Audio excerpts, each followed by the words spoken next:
नमस्कार दोस्तों, आपका स्वागत है आपके अपने चैनल स्टडी वाइस ऑफिशियल पर। तो आज की इस वीडियो में हम मुगल साम्राज्य के अगले शासक अकबर के बारे में पढ़ेंगे। तो इससे पहले मैंने बाबर और हुमायूं के बारे में पढ़ा दिया था। तो अकबर मुगल साम्राज्य के बहुत ही महत्वपूर्ण शासक थे। इनसे तो हर एक एग्ज़ाम में प्रश्न पूछा ही जाता है। तो मैंने इस वीडियो में अकबर से रिलेटेड जो भी प्रश्न बन सकते हैं उन सभी पॉइंट्स को कवर किया है। तो आपको पूरी वीडियो को एंड तक देखना है। एंड में मैंने प्रीवियस ईयर क्वेश्चन भी कवर किए हैं। तो पहले आप वीडियो को पूरा एंड तक देखें ताकि आपको सभी पॉइंट्स क्लियर हो जाएं और लास्ट में प्रीवियस ईयर क्वेश्चन जरूर अटेम्प्ट करें। तो चलिए बिना देरी किए हुए वीडियो को शुरू करते हैं। तो चलिए वीडियो की शुरुआत करते हैं। तो इससे पहले मैंने आपको बताया था कि मुगल साम्राज्य की शुरुआत बाबर ने की थी। बाबर का शासनकाल 1526 से लेकर 1530 ईस्वी तक था, यानी कि बाबर ने 4 सालों तक शासन किया। उसके बाद बाबर का पुत्र हुमायूं अगला शासक बना। ये भी मैंने आपको पढ़ा दिया है हुमायूं के बारे में। पहले हुमायूं ने 1530 से लेकर 1540 ईस्वी तक शासन किया। उसके बाद क्या हुआ, शेर शाह सूरी ने इसको हरा दिया और इसको भारत से बाहर निकाल दिया। उसके बाद सूरवंश की स्थापना होती है। पिछली वीडियो में मैंने शेर शाह सूरी के बारे में पढ़ाया था। उसके बाद हुमायूं दोबारा आक्रमण करता है और दोबारा भारत में मुगल साम्राज्य की स्थापना कर देता है। और ये 1 साल यानी कि 1555 से लेकर 1556 तक दोबारा शासन करता है। तो हुमायूं 2 बार भारत में शासन करता है। पहला शासनकाल इसका 1530 से लेकर 1540 तक था और दूसरा 1555 से लेकर 1556 तक था। तो हुमायूं के बाद अगला शासक बनता है अकबर, जिसका शासनकाल 1556 से लेकर 1605 ईस्वी तक रहा। तो इसी अकबर के बारे में आज हम पढ़ेंगे। बहुत ही ध्यान से सुनिएगा, मैंने सभी पॉइंट्स कवर किए हैं जो कि एग्जाम में पूछे जाते हैं। तो हुमायूं वाली वीडियो में ही मैंने आपको बताया था कि जब शेर शाह सूरी ने हुमायूं को हरा दिया था और भारत से बाहर निकाल दिया था, तब हुमायूं ने अमरकोट के राजा राणा वीर साल के यहाँ शरण ली थी और वहीं पर अकबर का जन्म हुआ था। तो अकबर का जन्म 15 अक्टूबर 1542 ईस्वी को हमीदा बानो बेगम के गर्भ से अमरकोट के राणा वीर साल के महल में हुआ था। और अकबर के पिता का नाम आपको पता ही है, हुमायूं है, और अकबर के बचपन का नाम जलाल था। तो हुमायूं की मृत्यु की सूचना मिलने पर ही पंजाब में गुरदासपुर जिले में स्थित कलानौर नामक स्थान पर 14 फरवरी 1556 ईस्वी को अकबर का राज्य अभिषेक कर दिया गया। यानी कि जब अकबर को ये सूचना मिली कि उसके पिता हुमायूं की मृत्यु हो गई है, तो उसी वक्त ये पंजाब में था। तो पंजाब के कलानौर में ही इसका राज्याभिषेक कर दिया गया था। कब? 14 फरवरी 1556 को। तो अभी अकबर अवयस्क ही था, यानी इसकी आयु ज़्यादा नहीं थी। तो अकबर का एक संरक्षक था, उसका नाम था बैरम खां। तो याद रखिएगा, बैरम खां कौन था? ये अकबर का संरक्षक था। इसने 1556 से लेकर 1560 यानी कि 4 सालों तक अकबर की रक्षा की थी। तो जब अकबर का राज्याभिषेक हुआ था, उस समय सिर्फ पंजाब के कुछ ही हिस्सों पर अकबर का वास्तविक नियंत्रण था। ऐसा क्यों था? तो मैं आपको थोड़ा बैकग्राउंड समझाता हूँ। तो देखिए, शेरशाह वाली वीडियो में मैंने आपको बताया था कि जब शेरशाह सूरी की मृत्यु हो जाती है तो उसका अगला उत्तराधिकारी कौन होता है? उसका पुत्र इस्लाम शाह। तो इस्लाम शाह की मृत्यु के बाद हेमू, जिसका असली नाम था हेमराज, इसने सुल्तान आदिल शाह को बहुत प्रभावित किया और उसका प्रधानमंत्री और सेनापति बन गया। कौन? हेमू। तो दिल्ली और आगरा से अकबर की अनुपस्थिति का लाभ उठाते हुए हेमू ने आगरा पर अधिकार कर लिया और दिल्ली के मुगल गवर्नर तर्दी बेग खां को भी पराजित करके सरहिंद भागने पर मजबूर कर दिया। तो देखिए, जो हेमू था ना, जब हुमायूं की मृत्यु हुई तो हुमायूं की मृत्यु के बाद दिल्ली में एक मुगल गवर्नर को नियुक्त किया गया था, उसका नाम था तर्दी बेग। तो जैसे ही हुमायूं की मृत्यु हुई, मौका पाते ही हेमू ने क्या किया, दिल्ली और आगरा पर आक्रमण कर दिया। क्योंकि इस समय अकबर कहाँ था? अकबर तो पंजाब में था, उसकी अनुपस्थिति थी और हुमायूं की मृत्यु हो गई थी। तो हेमू ने दिल्ली और आगरा पर अधिकार कर लिया था। किसको हराकर? मुगल गवर्नर तर्गी बेग खां को हराकर ये सरहिंद भाग गया था। और जैसे ही तर्दी बेग खां ने यह सूचना अकबर को दी थी, तो इसने ये बताया कि हेमू बहुत ही बड़ा शासक है, उसे युद्ध नहीं किया जा सकता। ऐसी बातें सुनकर जो अकबर का संरक्षक था ना, बैरम खां, उसने उसी समय तर्दी बेग खां को मार दिया, यानी कि उसको मौत के घाट उतार दिया। क्योंकि ये अकबर के सामने जाकर हेमू का गुणगान कर रहा था कि हेमू बहुत ही वीर योद्धा है, उसके पास बहुत ही बड़ी सेना है, उसको हराया नहीं जा सकता। इसीलिए अकबर के संरक्षक बैरम खां ने इसको मौत के घाट उतार दिया। किसको? गवर्नर तरदी बेग खां को। तो अब आगे क्या होगा, तो अकबर को अब दिल्ली की गद्दी चाहिए। तो अब आगे अकबर का हेमू के साथ युद्ध होगा। इसी युद्ध को पानीपत का द्वितीय युद्ध कहा गया। पानीपत का प्रथम युद्ध तो बाबर ने किया था, बाबर ने इब्राहिम लोदी के विरुद्ध किया था। अब पानीपत का दूसरा युद्ध होगा अकबर का। तो पानीपत की दूसरी लड़ाई 5 नवंबर 1556 को अफगान बादशाह आदिल शाह सूर के सेनापति हेमू और अकबर के बीच हुई थी। तो हेमू के पास अकबर से कहीं अधिक बड़ी सेना थी, जिसमें 1500 हाथी थे। प्रारंभ में मुगल सेना के मुकाबले में हेमू को सफलता प्राप्त हुई, यानी कि शुरुआत में हेमू जीत रहा था, लेकिन दुर्भाग्य से एक तीर हेमू की आंख में घुस गया, जिस कारण क्या हुआ, युद्ध का पूरा पासा ही पलट गया। पहले हेमू जीत रहा था शुरुआत में, पर एक तीर हेमू की जाके आंख में लग जाता है, जिसके कारण हेमू नीचे गिर जाता है और पानीपत की दूसरी लड़ाई के फलस्वरूप अकबर की विजय हो जाती है और दिल्ली और आगरा पर अकबर का अधिकार हो जाता है।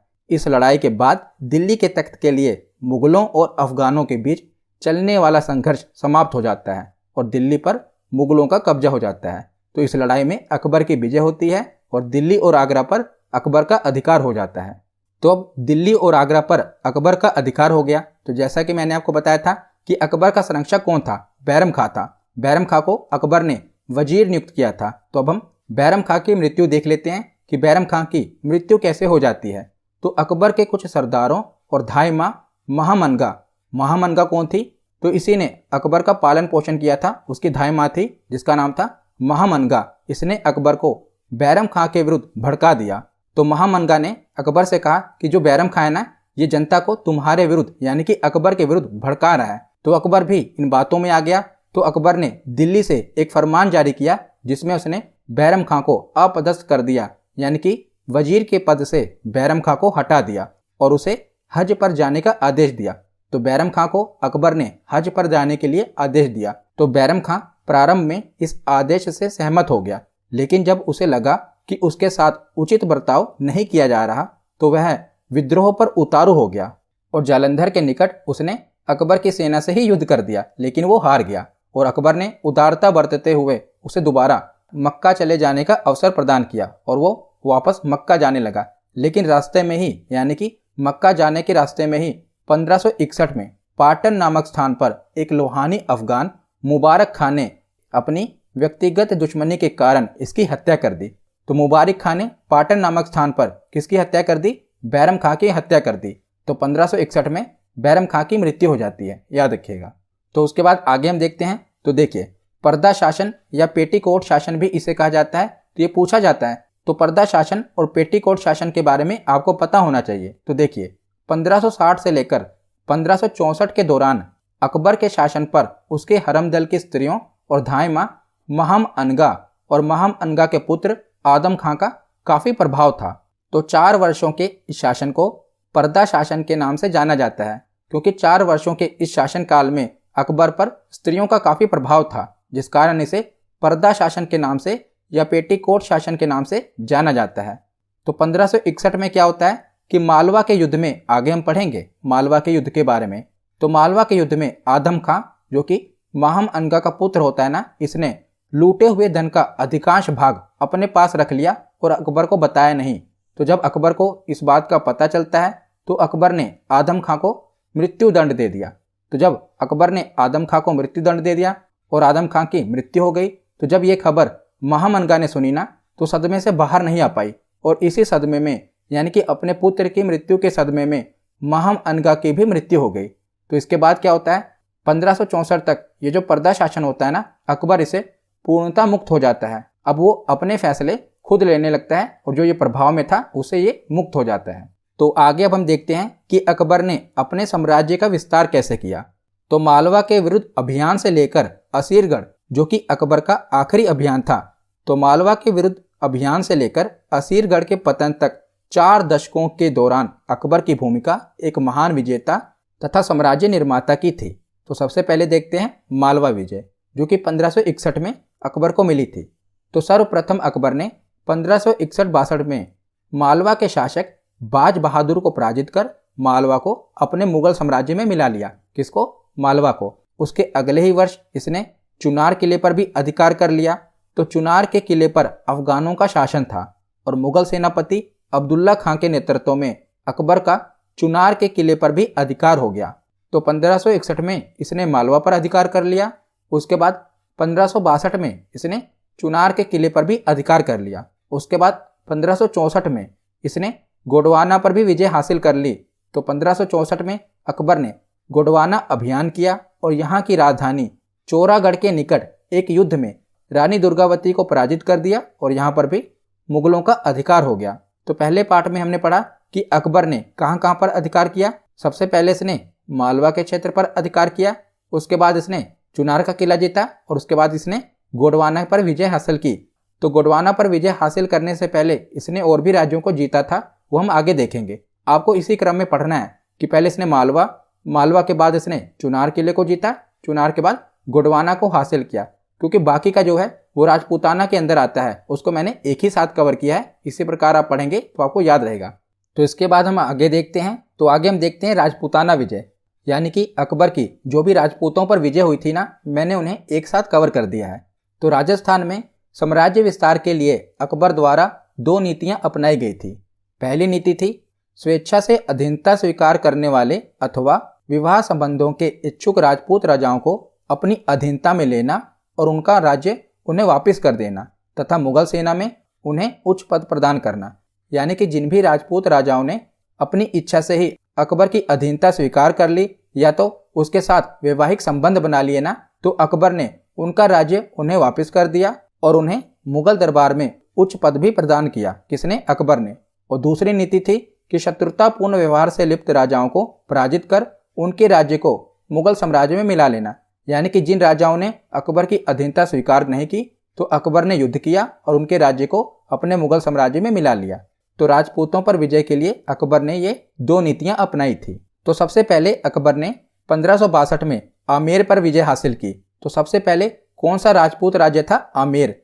तो आमेर के शासक भारमेल पहला राजपूत राजा था जिसने 1562 में स्वेच्छा से ही अकबर की अधीनता स्वीकार कर ली और अपनी पुत्री हरकाबाई, जिसे आप जोधाबाई के नाम से भी जानते हैं, इसके साथ अकबर का विवाह करा दिया। और अकबर ने भारमल के पुत्र भगवान दास एवं उसके पौत्र मान सिंह को मुगल दरबार में उच्च पद भी प्रदान किया था। तो जोधाबाई का विवाह करवा दिया गया अकबर के साथ। आमेर पर इसकी पहली विजय हुई 1562 में। उसके बाद अगला अभियान था मेवाड़ अभियान। तो राजपूत राजाओं में मेवाड़ ने अकबर की अधीनता स्वीकार नहीं की थी। इस समय मेवाड़ के शासक थे राणा उदय सिंह। इन्होंने अकबर की अधीनता स्वीकार नहीं की। तो 1567 में क्या होता है कि अकबर ने चित्तौड़ पर आक्रमण करके उसे जीत लिया और इस अवसर पर जो उदय सिंह थे, इन्होंने अधीनता स्वीकार नहीं की थी, ये जंगल में भाग गए थे। और 1572 में क्या होता है कि राणा उदय सिंह की मृत्यु हो जाती है और उनकी मृत्यु के बाद अगला शासक बनता है उनका पुत्र राणा प्रताप सिंह। तो राणा प्रताप सिंह मेवाड़ के अगले शासक बनते हैं और राणा प्रताप ने जीवन पर्यंत अकबर के साथ संघर्ष किया पर कभी अधीनता स्वीकार नहीं की। और 18 जून 1576 में क्या होता है कि अकबर और राणा प्रताप के बीच हल्दी घाटी का युद्ध होता है। हल्दी घाटी के युद्ध में महाराणा प्रताप अकबर के साथ बहुत ही वीरता और बहादुरी से लड़ते हैं। राणा प्रताप के पास सेना काफ़ी कम होती है अकबर के मुकाबले, फिर भी ये काफ़ी बहादुरी से लड़ते हैं। और इस युद्ध में क्या होता है, तो इस युद्ध में मुगलों की विजय हो जाती है। एनसीईआरटी के अकॉर्डिंग इस युद्ध में मुगलों की विजय हो जाती है, पर कई इतिहासकारों का मानना है कि इस युद्ध में राणा प्रताप हारते नहीं हैं, यानी कि मुगलों की विजय नहीं होती। पर हम तो एनसीईआरटी के अकॉर्डिंग पढ़ रहे हैं, तो एनसीईआरटी के अकॉर्डिंग इस युद्ध में यानी कि हल्दी घाटी के युद्ध में मुगलों की विजय हो जाती है। तो मेवाड़ अभियान के बाद और भी राजपूतों के अधीन जो इलाके थे, अकबर ने उन्हें भी अपने मुगल साम्राज्य में मिला लिया। जैसे कि रणथंभौर के बाद कलिंजर को इसने अपने अधीन किया, कलिंजर के बाद मारवाड़ को इसने अपने अधीन किया, मारवाड़ के बाद जैसलमेर को और जैसलमेर के बाद बीकानेर को। तो इन सभी राज्यों को भी इसने मुगल साम्राज्य में मिला लिया। तो राजपूतों के क्षेत्र को मुगल साम्राज्य में मिलाने के बाद ये गुजरात की ओर बढ़ता है, यानी कि गुजरात पर अभियान करता है। तो 1572 में अकबर ने स्वयं गुजरात का अभियान किया था और इस समय गुजरात का शासक था मुजफ्फर खां तृतीय और अकबर ने 1573 में इसे जीतकर मुगल साम्राज्य में मिला लिया था। किसे? गुजरात को। और यहीं पर यानी कि गुजरात में ही अकबर ने पहली बार समुंदर देखा था, याद रखिएगा, यहीं पर इसने पहली बार समुंदर देखा था। तो गुजरात अभियान के बाद ये बिहार और बंगाल की ओर बढ़ता है और उसे भी मुगल साम्राज्य में मिला लेता है। तो 1574 से 76 के दौरान अकबर का बिहार और बंगाल पर भी अधिकार हो जाता है। तो आप देख रहे हैं कि कैसे ये पूरे साम्राज्य का अपना विस्तार कर रहा है। उसके बाद ये पश्चिमोत्तर राज्यों पर भी अभियान करता है, जैसे कि काबुल, कश्मीर, सिंध, बलूचिस्तान और कंधार, इन्हें भी ये अपने मुगल साम्राज्य में मिला लेता है। तो उत्तर में तो इसने अपने साम्राज्य का विस्तार कर लिया, अब ये दक्षिण की ओर बढ़ता है और अकबर पहला मुगल शासक होता है जिसने दक्षिण भारत पर अभियान किया। 1591 में अकबर ने सबसे पहले खान देश पर आक्रमण किया और यहाँ के शासक अली खान ने स्वेच्छा से ही इसकी अधीनता स्वीकार कर ली। तो खान देश के बाद ये 1599 में दौलताबाद की ओर बढ़ता है और दौलताबाद पर आक्रमण कर देता है और इसे भी अपने अधीन कर लेता है। और दौलताबाद के बाद अगले ही वर्ष यानी कि सन 1600 में इसने अहमदनगर पर आक्रमण कर दिया और अहमदनगर की सुरक्षा जो थी इसका भार चांद बीबी पर था, जो कि अहमदनगर के शासक निजाम शाह की पुत्री थी। और यहाँ पर भी अकबर की ही विजय हुई और इसे भी इसने अपने अधिकार में ले लिया।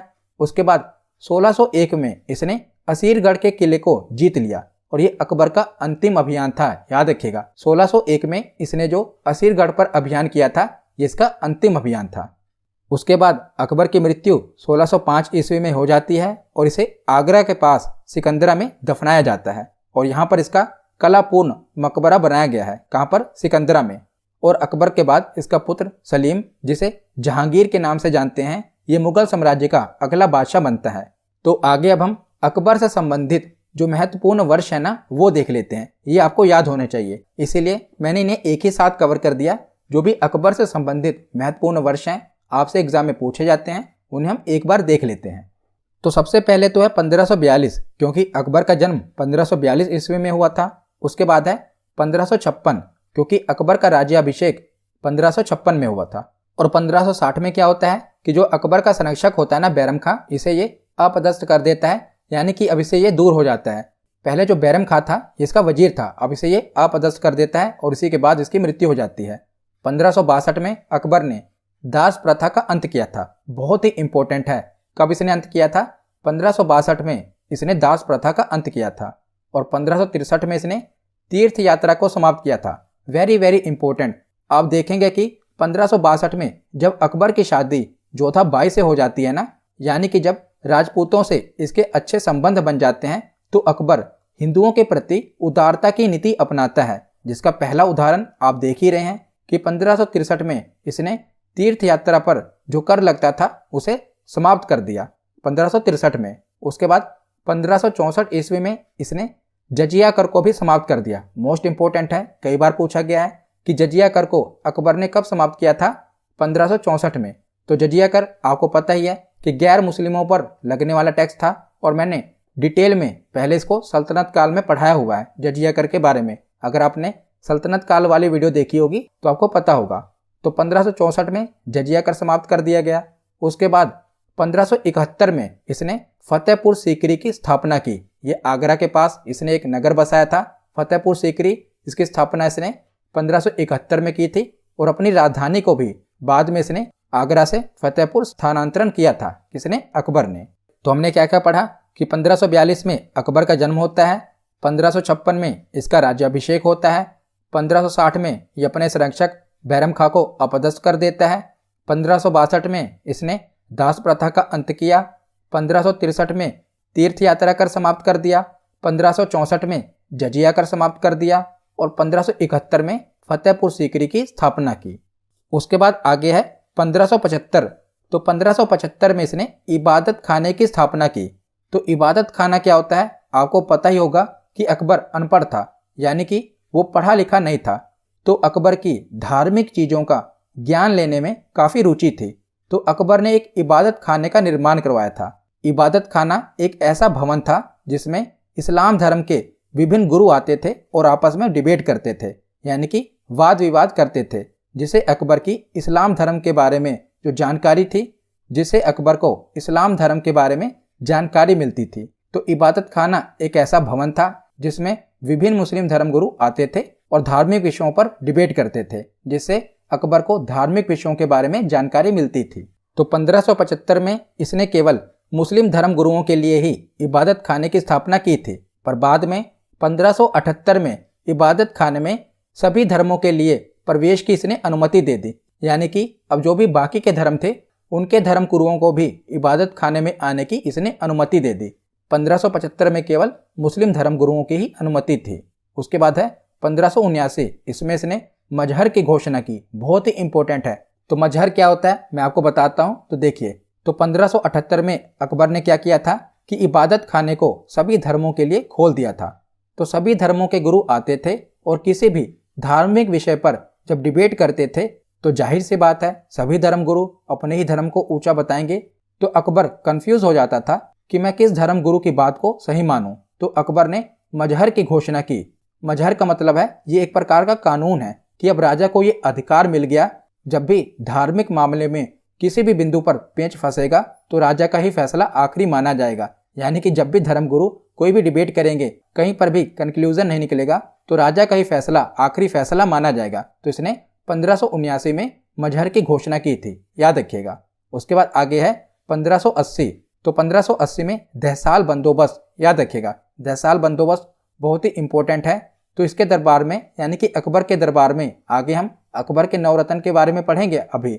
तो अकबर के नवरत्नों में से एक था टोडरमल।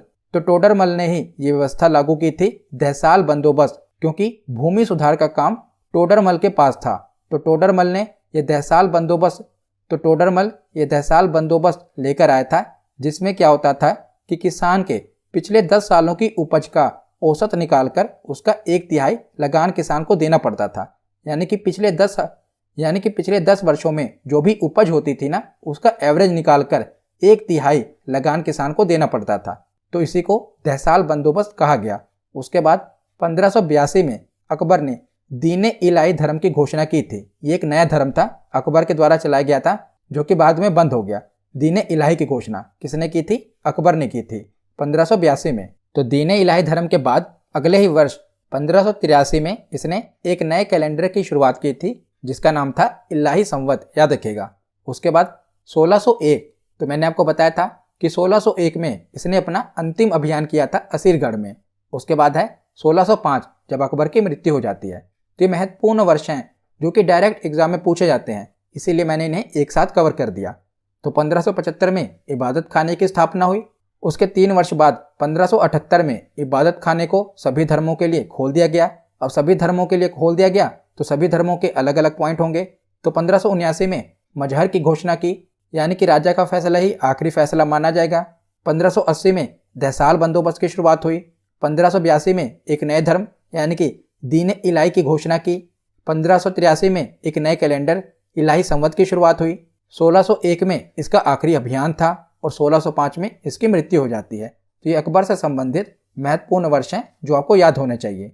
तो आगे अब हम अकबर से संबंधित महत्वपूर्ण तथ्य देख लेते हैं, जो कि एग्जाम में डायरेक्ट 1 लाइनर क्वेश्चन पूछ लिया जाता है।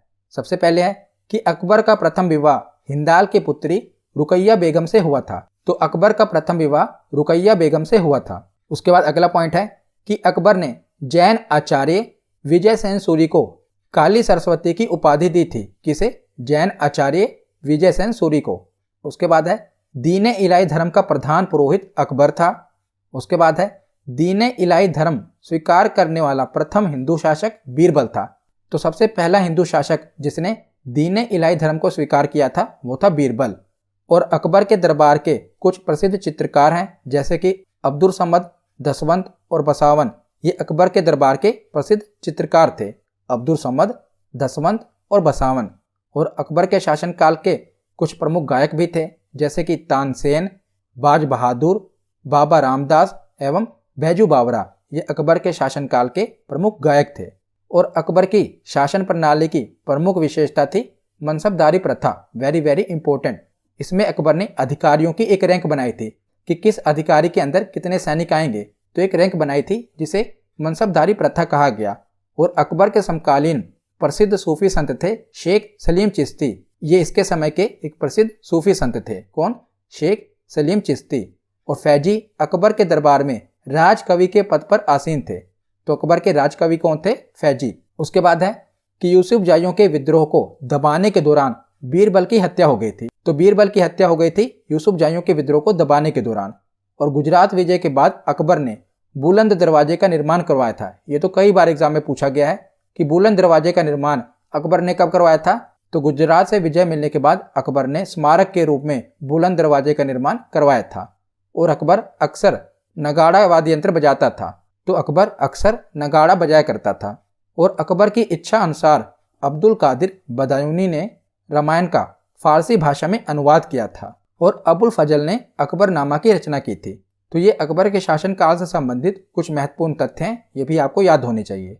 उसके बाद आगे हम अकबर के 9 रत्न देख लेते हैं, ये भी एग्जाम में पूछे जाते हैं। तो एक बार हम इनको पढ़ लेते हैं, उसके बाद हर एक 9 रत्न से जो भी एग्जाम में प्रश्न पूछे गए हैं वो देख लेते हैं। तो कौन कौन से अकबर के 9 रत्न थे? तो पहले हैं बीरबल, दूसरे हैं अबुल फजल, तीसरे तानसेन, चौथे फैजी, 5वें टोडरमल, 6वें मानसिंह, 7वें मुल्ला दो प्याजा, 8वें हकीम हुक्काम और 9वें अब्दुल रहीम खाने खाना। तो ये अकबर के 9 रत्न थे, आपको इनके नाम याद होने चाहिए। पूछ लिया जाता है कि निम्नलिखित में से बताइए कौन सा अकबर का 9 रत्न नहीं है, तो आपको ये 9 के 9 नाम याद होने चाहिए। एक बार आप पढ़ लेंगे, आसान है, आपको याद हो जाएगा। तो सबसे पहले हम देखते हैं बीरबल के बारे में कि बीरबल के बारे में आपको क्या पता होना चाहिए। तो बीरबल के बचपन का नाम था महेश दास और इन्हें अकबर ने कविराज की उपाधि दी थी। और दीने इलाही धर्म अपनाने वाले ये एकमात्र हिंदू थे। कौन? बीरबल। और यूसुफजाई कबीले से लड़ते समय इनकी मृत्यु हो गई थी बीरबल की। तो बीरबल के बारे में आपको ये पॉइंट याद होने चाहिए। उसके बाद है अबुल फजल। तो अबुल फजल कौन थे? तो ये इतिहास, दर्शन और साहित्य के विद्वान थे, इसीलिए अकबर ने इन्हें अपने 9 रत्नों में शामिल किया था। तो अकबरनामा और आईने अकबरी की रचना भी किसने की थी? अबुल फजल ने की थी। ये तो एग्जाम में बहुत बार रिपीट हुआ है कि अकबरनामा और आईने अकबरी की रचना किसने की थी? तो अबुल फजल ने ही अकबरनामा की रचना की थी। उसके बाद अगले 9 रत्न हैं तानसेन। तो तानसेन आपको पता ही है, ये संगीतज्ञ थे। तो इनका मूल नाम था रामतनु पांडे, इनका मूल नाम था। और इनके गुरु कौन थे? तो तानसेन के गुरु थे हरिदास। और तानसेन को अकबर ने कंठाभरण वाणी विलास की उपाधि दी थी। कौन सी उपाधि?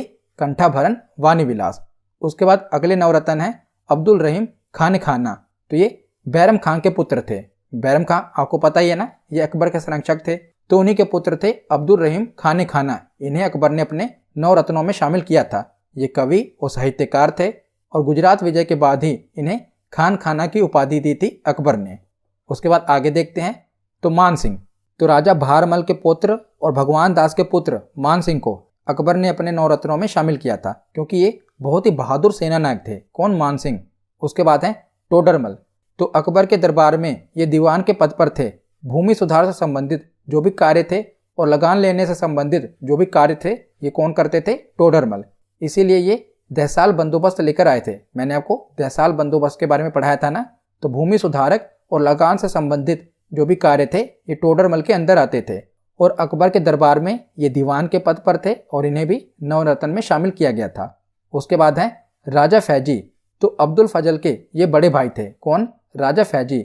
और अकबर ने राजकवि का दर्जा दिया था राजा फैजी को, क्योंकि इन्होंने कई ग्रंथों को फारसी में अनुवाद किया था राजा फैजी ने। उसके बाद है हकीम हुक्काम। तो हकीम हुक्काम अकबर के विश्वास पात्र मित्र थे, क्योंकि ये रसोई घर के प्रबंधक थे। यानी कि अकबर जो भी खाना खाते थे ना, वो हकीम हुक्काम के अंदर ही बनता था। हकीम हुक्काम कहते हैं पहले उसे चखते थे, उसके बाद ही अकबर उसे खाते थे। तो रसोई घर का प्रबंधक कौन था? हकीम हुक्काम। उसके बाद अगले 9 रत्न हैं मुल्ला दो प्याजा। तो मुल्ला दो प्याजा अरब के रहने वाले थे और ये काफ़ी बुद्धिमान और तार्किक व्यक्ति थे। तो अकबर ने इन्हें भी अपने 9 रत्नों में शामिल किया था। तो इन 9 रत्नों के नाम आपको याद होने चाहिए। बीरबल, अबुल फजल, तानसेन, फैजी, टोडरमल, मानसिंह, मुल्ला दो प्याजा, हकीम हुक्काम और अब्दुल रहीम खाने खाना। उसके बाद लास्ट में हम अकबर के द्वारा जो महत्वपूर्ण निर्माण कार्य किए गए थे वो भी देख लेते हैं। ये भी एग्जाम में पूछ लिया जाता है। जैसे कि आगरा का लाल किला किसने बनवाया था? तो आगरा का लाल किला याद रखिएगा अकबर ने बनवाया था। उसके बाद लाहौर का किला और इलाहाबाद का किला भी अकबर ने ही बनवाया था। हुमायूं का मकबरा जो कि दिल्ली में है, इसका निर्माण भी अकबर ने करवाया था। बुलंद दरवाजा मैंने आपको बताया था कि गुजरात विजय के पश्चात बुलंद दरवाजे का निर्माण भी कहाँ पर? आगरा में। उसके बाद है जोधाबाई का महल, इसका निर्माण भी अकबर ने आगरा में करवाया था। तो पंचमहल का निर्माण भी अकबर ने फतेहपुर सीकरी में करवाया था। तो फतेहपुर सीकरी भी आगरा के नज़दीकी एक नगर है जिसका निर्माण अकबर ने करवाया था। तो ये अकबर के द्वारा करवाए गए कुछ महत्वपूर्ण निर्माण कार्य थे। तो यहाँ पर हमारा थ्योरी सेक्शन कंप्लीट होता है। अब हम प्रीवियस ईयर क्वेश्चन देखते हैं। तो सबसे पहला प्रश्न है कि 1564 में अकबर द्वारा समाप्त किया गया जजिया कर क्या था? तो ये आपको बताना है। तो ये एक प्रकार का धार्मिक भेदभाव कर था। ये तीर्थ यात्रा कर नहीं था। अगर आपने तीर्थ यात्रा कर सोचा तो गलत है। ये एक प्रकार का धार्मिक भेदभाव कर था, क्योंकि ये केवल गैर मुस्लिमों पर ही लगता था। तो ये एक प्रकार का धार्मिक भेदभाव कर था। ऑप्शन सी इसका सही जवाब होगा। अगला प्रश्न है कि बुलंद दरवाजा डैश द्वारा बनवाया गया था? तो बुलंद दरवाजा अकबर के द्वारा बनवाया गया था। ऑप्शन बी इसका सही जवाब है। अगला प्रश्न है कि अकबर ने अपने दरबारी संगीतकार के रूप में किसे नियुक्त किया था? तो अकबर के दरबारी संगीतकार थे मियां तानसेन। ऑप्शन बी इसका सही जवाब है। अगला प्रश्न है कि निम्नलिखित में से किस वर्ष में सम्राट अकबर ने जजिया कर पर प्रतिबंध लगाया था? तो अकबर ने जजिया कर पर प्रतिबंध कब लगवाया था? 1564 में। अगला प्रश्न है कि निम्नलिखित में से किस वर्ष में सम्राट अकबर ने इलाही संवत शुरुआत किया था, यानी कि नए कैलेंडर की घोषणा की थी? तो इसका सही जवाब है 1583 में अकबर ने इलाही संवत की शुरुआत की थी। अगला प्रश्न है कि अकबरनामा और आईने अकबरी किसके द्वारा लिखी गई है? तो अकबरनामा और आईने अकबरी अबुल फजल के द्वारा लिखी गई है। इसका सही जवाब है ऑप्शन सी। उसके बाद अगला प्रश्न है कि राजा टोडरमल किस विभाग के प्रमुख थे? तो राजा टोडरमल लगान संबंधित कार्य के प्रमुख थे। ऑप्शन बी इसका सही जवाब है। अगला प्रश्न है कि अकबर के साथ संधि करने वाला पहला राजपूत राजा कौन था? तो अकबर के साथ संधि करने वाला पहला राजपूत राजा था राजा भारमल। ऑप्शन बी इसका सही जवाब है। अगला प्रश्न है कि अकबर का 13 वर्ष की आयु में राज्य अभिषेक कहाँ पर हुआ था? तो अकबर का राज्याभिषेक कलानौर में हुआ था। ऑप्शन डी इसका सही जवाब है।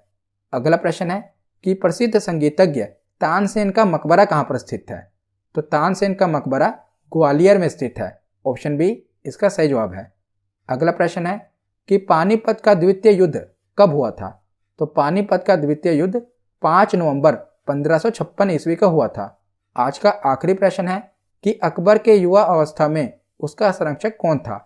तो अकबर के युवा अवस्था में इसका संरक्षक बैरम खां था। ऑप्शन डी इसका सही जवाब है। तो आज की ये वीडियो यहीं पर ख़त्म होती है। कैसी लगी ये वीडियो कमेंट सेक्शन में ज़रूर बताना। धन्यवाद।